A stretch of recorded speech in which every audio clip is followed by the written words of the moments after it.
अरिहंताणं नमो सिद्धा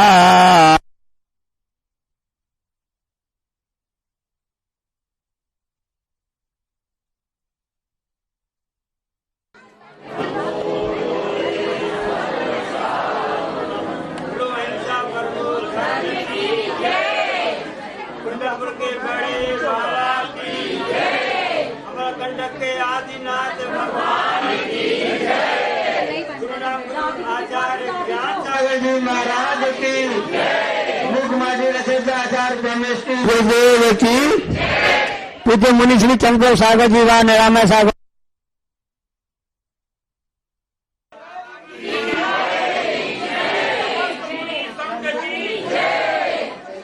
सकल गे गायक तदपि निजानंद रसनी सोच नेंद जयवंत मित हरि रस रस बिही। प्रभु की दर्शन पाठ में सब करते हैं कि हे भगवान, आप सकल जगत को जानने वाले हैं, तीनों कालों की सभी वस्तुओं को आप अपने ज्ञान रूपी दर्पण में झलकते रहते हैं। आपके इन सबके बाद भी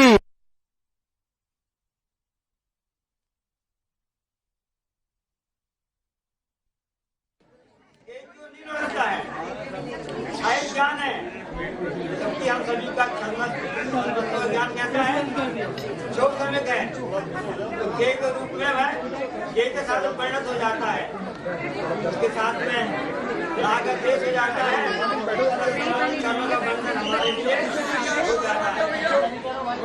भगवान आपके लिए वह ऐसा है कि आपके लिए वह केवल ज्ञान आपका है, आप उस रूप नहीं होते हैं। सब कुछ जानने के बाद भी निजानंद रसनी अपने आप में लीन रहते हैं। कैसे आपने सत्तू को जीत लिया है। कौन से सत्तुओं को हम लोग समझते हैं कि हमारा सत्तू कौन है? यूक्रेन है। हमारा सत्तू कौन है? रूस है। हमारा सत्तू कौन है? पड़ोसी है। हमारा सत्तू कौन है? फलाने रिश्तेदार हैं, हमको कार्य करने नहीं देते हैं, इनने हमारा सम्मान नहीं किया, इनने हमको नहीं बुलाया, ये हमारे शत्रु हो जाते हैं। क्योंकि हमारा छत्वस्त ज्ञान है, हम उसको भूल जाते हैं। तो शत्रु को बनाने वाले हम ही हैं। हमारी जैसी मानसिकता हो जाती है वैसी धारणा बन जाती है। इसलिए सत्य को मित्र बनाना हमारी नजरों पे दृष्टिकोण पर आधारित है। संत जो होते हैं उनके लिए सत्य व मित्र समय में क्षमता रखते हैं।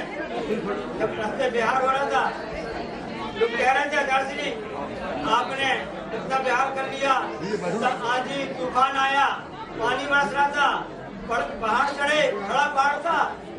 आपको मालूम होना चाहिए आचार्य श्री ने तभी से बिहार किया, कितने पहाड़ पार किए, 1 2 नहीं 6 पहाड़ों को पार करके आचार्य श्री आपने समझ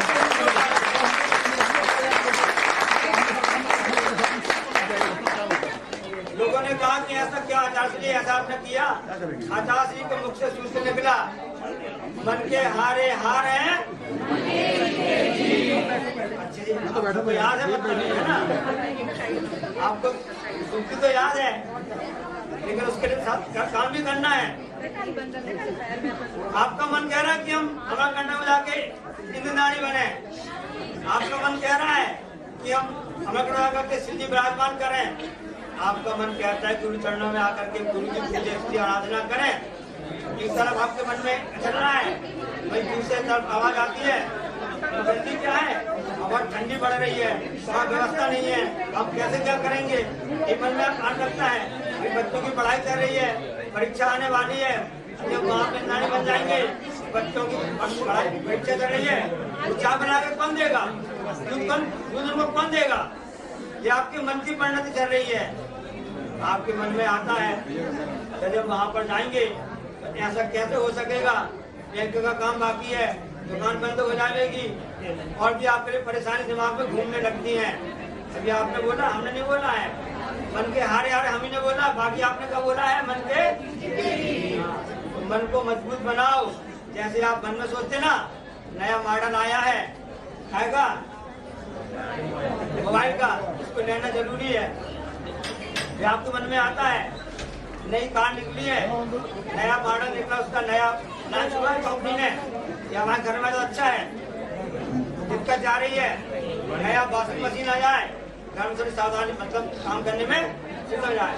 आपके मन में सब बात आता है और आप उसके लिए प्रयास करते रहते हैं। उस समय आपको बात की दिक्कत दी जाती है, यहाँ तक कि किसी व्यवस्था भी नहीं है तो आप लोग लोन लेकर के भी काम चला लेते हैं। थोड़ा जमा कर दो, बाद में होता रहेगा। वर्तमान में किस्तों का ऐसा जमाना आ गया है कि आप किस्त जमाने में पूरा जमा करते रहो पूरा समय हो जाता है। इसलिए अदासी कहते हैं लोन से काम मत करो, अपना जितना पुरुषार्थ है, जितनी क्षमता उतने हिसाब से अपना काम करते रहो। आजकल दरारें इतनी आ गई हैं रिश्तों में, आजकल दरारें इतनी आ गई रिश्तों में जैसे वह लोन चुका रहे हो किस्तों में। ये हमारे संबंध ऐसे हो गए हैं क्योंकि हमारे आपस बीच में परस्पर प्रेम की कमी हो गई है। तो मन के जीते जीते अपना मन बनाइए कि हमको गुरु चरणों में पहुंचना है। जब आचार्य महाराज जी हजारों किलोमीटर दूर से 85 ने क्या कहा था, आपने सुना था? हमने सुना है कि अमरकंटक में कोई कार्यक्रम होने वाला है, सब लोग वहाँ पहुँच रहे हैं, तो हम लोग इसमें शामिल हो रहे हैं। सब जानते हैं कि गुरु के आशीर्वाद से कार्यक्रम हो रहा है। गुरु की महानता देखो, वो कह रहे हैं कि उनकी लभ्यता देखो, जब सब लोग पहुँचे तो हम भी वहाँ पहुँच रहे हैं। और आचार्य श्री तो पाँव पैदल चल रहे हैं, हजारों किलोमीटर आ गए। आप लोग 200-300 किलोमीटर गाड़ी से नहीं आ पा रहे हो और बहाना कर रहे हो कि हमको दिक्कत है, परेशानी ऐसा है, 21 मार्च आने वाली है, मार्च क्लोजिंग है, अभी किससे बढ़ना है। तो मन के हारे हार है, मन के जीते। मन को पक्का मजबूत बनाओ और मन से कहो कि नहीं, अब तो हमको ऐसा कार्य करना है जिससे हमारे कर्म की निद्रा हो, पुण्य वर्धन हो। क्योंकि संसार में जो भी खेल हो रहा है, दो चीज का बस है, एक पुण्य और एक पाप। इसलिए पुण्य वर्धन जितना आप करेंगे तो आपके लिए सुख समृद्धि भी होगी, आपके लिए धार्मिक कार्य करने में अनुकूलता बनेगी और आपका स्वास्थ्य भी अच्छा रहेगा। वर्तमान में स्वास्थ्य काफी प्रतिकूल सब होता जा रहा है। उसमें आप लोग कहते हैं ना कि ऐसा कौन सा अंतरा है, ऐसा करना पड़ रहा है। भगवान आपने तो पहले शत्रु ने अरि को जीत लिया है, तो हमने अपने शत्रु आसपास खड़ा कर लिए हैं। भगवान ने समझ लिया, पर समझ लिया कि हमारे शत्रु कौन है, ज्ञानावर्णी और दशनावर्णी जो शत्रु है। अरि है ना शत्रु है, आपको और बताएंगे आगे। आपने उनको जीत लिया है। कल्याण कार्यक्रम होगा, उसमें आप देखेंगे केवल कल्याण के दिन किस तरह से भगवान ने केवल ज्ञान प्राप्त कर लिया। और उसके बाद में अरि के बाद आता है अरि रज। रज है ना धूल, इनसे आप रहित हैं। धूल कौन सी है? चष्ट वाली धूल नहीं है। इसके लिए कहा गया है ज्ञानावर्णी दशनावर्णी मोहिनी। मोहिनी के लिए कहा गया है ये धूल है। अरिया ने सत्य होता है, सत्य के लिए मोहिनी बताया है। मोहिनी और इनके लिए मोहिनी कर्म के लिए और से इनके लिए मोहिनी कर्म और ज्ञानावर्णी दशनावर्णी को बताया गया है। और आखिरी में आया है अरिरज रहस्य। रहस्य क्या है? अंतः कर्म है। भगवान आपने अंतः कर्म को भी जीत लिया है। आपको बता दें यही रहस्य है। ये आपको रहस्य की बात बता दें क्या पंच कल्याणक उस समय बहुत पहले होना था। अदासी के मन में आया कि ऐसा कुछ किया जावे कि सब लोगों को लाभ मिल जावे। सन 2013 में पंचायत तैयारी हो गई थी, मंदिर तैयार हो गया था, लेकिन आचार्य महाराज जी ने सोचा कि यहाँ के सब लोगों को पुण्य लाभ मिल जाए, सबकी द्रव्य का सदुपयोग हो जावे और इस तरह से सब लोग सिंधी ब्राह्मण करके पुण्य लाभ ले लें। उस समय 13 में फिर जिस समय पंचनायक होना था, जैसे एक और आशीर्वाद दिया कमेटी वालों को, यदि यहाँ पर सैसपुर का निर्माण हो जाएगा, आस पास की पूरी जनता नर्मदा नदी के जो उद्गम स्थल है, पवित्र संहिता मानी जाती है सभी पूरे भारत देश में वैदिक धर्मों में, उद्गम स्थल पर यदि सहस्त्र बन जाएगा, इन लोगों का और पुण्य बढ़ जाएगा। तो हम आपको बताना चाहते हैं। और इस 10 साल के अंदर में आपके सामने लाभ लिया, कुछ और आप लोगों को लाभ लेने का मौका मिला, उसको लाभ लीजिए। इस तरह से आप अपने के लिए ये भगवान आपने इन तीनों चारों शक्तियों को जीत लिया है, इस रहस्य को आपने अलग कर दिया है और आप केवल ज्ञान को प्राप्त हो गए हैं। इन सबके बाद भी आप अपने आप में लीन रहते हैं। जैसे सब लोग कहते हैं ना, आचार्य ने हमारे तरफ देखा नहीं, आशीर्वाद दे दिया, कुछ नहीं कहते ना, वो अपने आप में लीन रहते हैं। हमारे पुण्य को वैसे ही अपने हिसाब से थोड़ा बहुत आपको आशीर्वाद मिल जाता है और वो भाग्य मानना चाहिए। सही बता रहे हैं। और भाग्य मानना चाहिए कि आचार्य महाराज जी ने हमको आशीर्वाद दे दिया। कमेटी वालों आप सब कहना चाहते हैं कि आपको आशीर्वाद दिया। चंद्रगिरी वाले हमेशा कहते रहते हैं कि सबको आशीर्वाद मिलता है पंच कल्याणक का और से अन्य वस्तुओं से मिलता है। छत्तीसगढ़ वासियों को कौन सा आशीर्वाद मिला है? तीर्थ क्षेत्र बनाने का आशीर्वाद मिला है।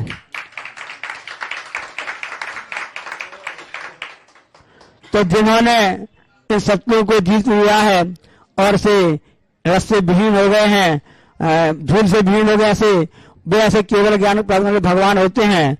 उनके मन में करुणा भाव आते तभी ये सब काम हो पाता है। इसलिए मन को जीतने का उपाय यही है कि हम मन के हिसाब से नहीं चलें, बल्कि अपनी बुद्धि अपनी आत्मा के हिसाब से चलें कि वास्तव में सही क्या है, किसके द्वारा हमारा हित होने वाला है। वर्तमान में शिक्षा का ऐसा प्रणाली चल गई है कि उसमें कौन क्या हित है क्या है जिसका ध्यान ही नहीं रहता है। शिक्षा का सही उद्देश्य सही होता है कि जिसमें हित का सर्जन हो और अहित का विसर्जन हो, वही सबसे अच्छी शिक्षा कहलाती है। बच्चे ने कहा, पिताजी आज हमने इनाम जीता, हमारा प्रश्न सही रहा, क्योंकि परीक्षा का समय चल रहा ना, मार्च महीना। हमारा प्रश्न सही रहा, हमने इनाम जीता है। कौन से प्रश्न में आपने नाम जीता है? उन्होंने कहा कि शिक्षक ने पूछा था, हाथी के कितने पैर होते हैं? हाथी के कितने पैर होते हैं? पिताजी ने कहा कि तुमने तुमने उत्तर क्या दिया, क्या बताया? तो उसने उत्तर दिया, हमने 5 बताया। हमने 5 बताया। तो पिताजी कहते हैं ये उत्तर तुम्हारा तो गलत है, तभी तुमको इनाम कैसे मिल गया, तुम जीत कैसे गए? उस बच्चे ने कहा, पिताजी ऐसा हुआ कि किसी बच्चे ने उसका उत्तर 10 दिया था, किसी ने 8 दिया था, किसी ने 6 दिया था, हमारा उत्तर सबसे कम था, सही उत्तर के 5 था, इसलिए हमको उसको इनाम मिल गया। वर्तमान में शिक्षा की प्रणाली है, इस सत्य आपको बता रहे हैं। ये शिक्षा प्रणाली यही है, एकदम से ज्ञान कराने वाली होती है। इसलिए हित का सर्जन कैसे हो सकता है, अहित का व्यसन कैसे हो सकता है, इसको हमको समझना है। चाहे शिक्षा का क्षेत्र हो, चाहे धर्म का क्षेत्र हो, हम प्रभु की आराधना करें, गुरु की भक्ति करें, जिनवाणी का समन करें। हमारा उद्देश्य होना चाहिए, हम कर्म की निर्जरा करने के लिए आए। भगवान हमारे ऐसा पुण्य जागृत हो जावे कि जैसा पद आपने प्राप्त किया है वैसा पद मैं भी प्राप्त करूं, ऐसी भावना करनी चाहिए। तब कहीं जाकर के हमारे द्वारा अनुष्ठान किया गया अनुष्ठान जो होता है वही सही फल को प्रदान करने वाला होता है। एक कथानक छोटा सा ध्यान में आ रहा है और उसमें सब जानते हैं वैद्य की सृष्टि रचना किसने की, सब लोग कहते हैं। जैन दर्शन कहता है कि सृष्टि तो अनादि निधन है, इसकी रचना किसी ने नहीं की है, अपने आप अनादि निधन है। लेकिन अन्य लोग बात जानते हैं कि नहीं इसकी रचना किसी ने की है। तो काल्पनिक हमको आपको उदाहरण बता रहे हैं कि दोनों पक्ष में युद्ध चल रहा था। युद्ध कब चलता है? जब सत्य होते हैं सब तभी युद्ध चलता है। जैसा युद्ध चल रहा, 400 दिन हो गए, कितने दिन हो गए? 400 दिन हो गए चलते युद्ध। दोनों एक दूसरे अपना सत्य मान रहे हैं। यदि मित्र मानते थे 4 घंटे में काम हो जाता। तो दोनों पक्ष मानने लगे कि मैं महान हूं, मैं महान हूं। आप कहते जरूर हो कि मेरा भारत महान, पर विचार करना कि जो भारत को महान बनने वाले कार्य हैं, जो हमारा पुराना इतिहास है, क्या वैसा काम हम करने जा रहे हैं? क्या ऐसा काम करते हैं क्या? हम तो सब कार्यों को भूल चुके हैं। परस्पर पग्गो जीवा नाम, आज आचार्य ने सूत्र बताया था कि हमेशा एक दूसरे जीवों की सहायता करना चाहिए, ऐसे भाव करना चाहिए। दोनों पक्षों में युद्ध चल रहा था। उदाहरण काल्पनिक है, लेकिन आपका ध्यान हम आकृष्ट करना चाहते हैं। उस समय एक पक्ष ने बोला कि मैं महान हूं, मैं बड़ा हूं।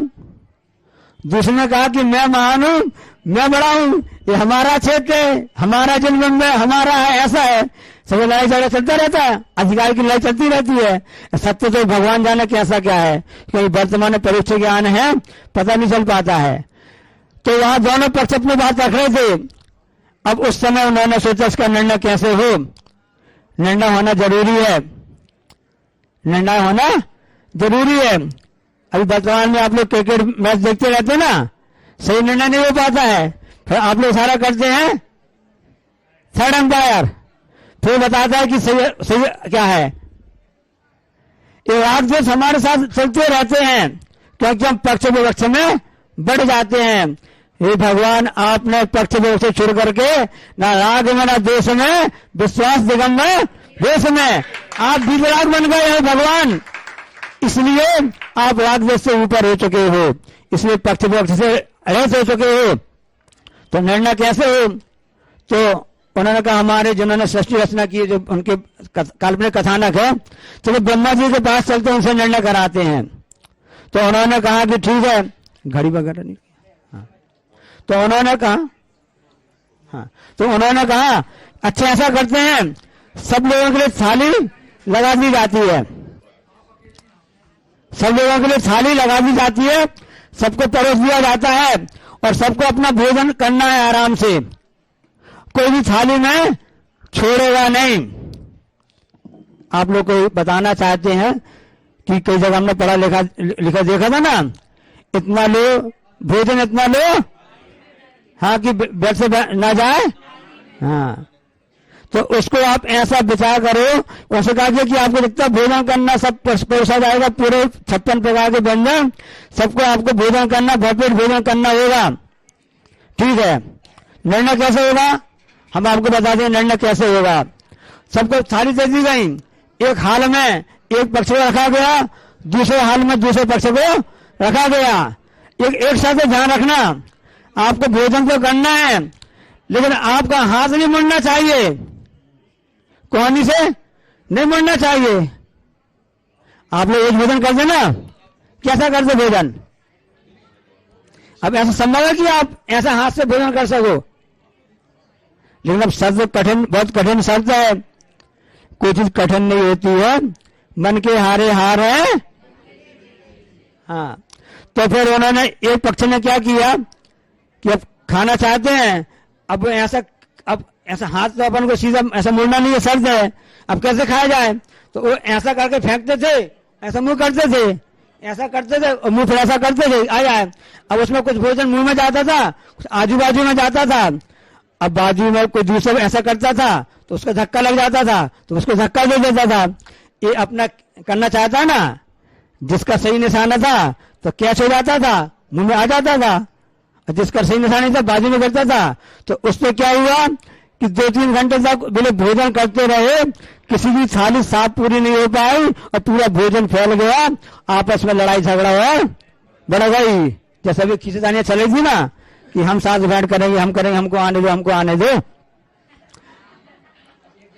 एक पक्ष बाकी है। अब दूसरे पक्ष, एक पक्ष चल रहा था, अब दूसरे पक्ष ने क्या किया? उन्होंने कहा शर्त वही है कि कोनी मुड़नी नहीं चाहिए और भोजन पूरी थाली भी साफ करनी है, क्योंकि बैठ ना जाए। हाँ, ये भी पॉइंट ध्यान रखना। सब नंबर मिलते हैं परीक्षा में, प्रत्येक प्रश्न में नंबर रहते हैं और साथ में सफाई में भी अलग, लिखावट में अलग से नंबर दिए जाते हैं, इसका भी ध्यान रखा जाता है। उन्होंने क्या किया? उन्होंने कहा कि ऐसा करो, आप यहां बैठ जाओ, हम यहां बैठ जाते हैं। एक पक्ष, दूसरे हाल वालों ने, हम आपको खिलाएंगे, आप हमको खिलाइए, हथेली भी कोनी भी नहीं मुड़ेगी। समझ में आ गया? हाँ, हम आपको खिला रहे हैं, आप हमको खिलाइए। ऐसे उन्होंने एक दूसरे को खिलाया।